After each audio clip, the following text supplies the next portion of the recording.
Hey guys, welcome back to the channel. Today I'll make an update of gold analysis.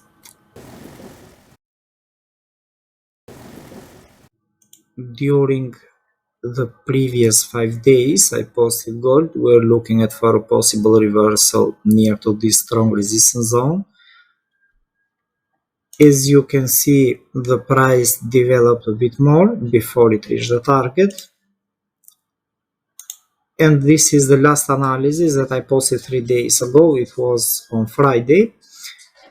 The price faced a very strong resistance, tested all the area that we're looking at for a possible resistance, and once this breakout was confirmed, we can see a clear bearish movement and already reached the first target. So let's break this down, what is happening so far. Gold overall remains a very risky asset, given that remains manipulated for no strong reasons overall, considering that also the situation is more stable from also geopolitical perspective. However, this is only my opinion and I'm not expecting that you should agree with that. However, from this triangle pattern, the price already created the first movement.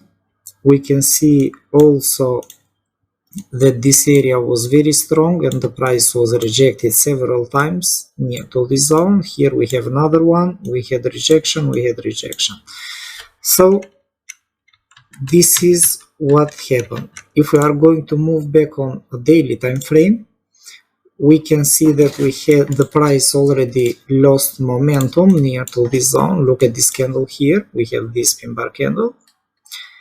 And after that, we have the bearish candle that was created today. So if this is going to close a strong and bearish candle again, like this one here, a very big engulfing candle, the chances are that it may drop more.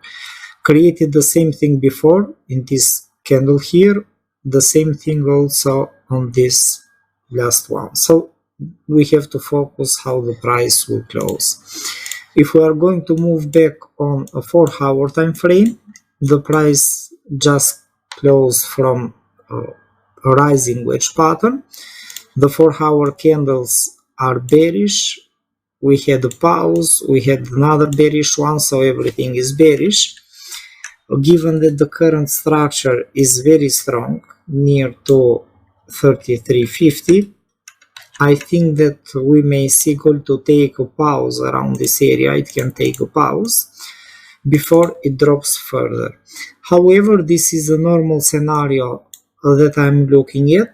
We have to be very careful because tomorrow we have the US CPI data. It's a bit difficult to talk about the clear impact because the market is interpreting the CPI data and what the Fed can do during the September meeting.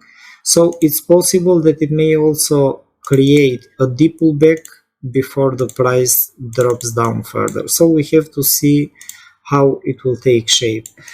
I think that for the moment the bearish movement probably finished. I don't see strong reasons to continue moving down from this zone.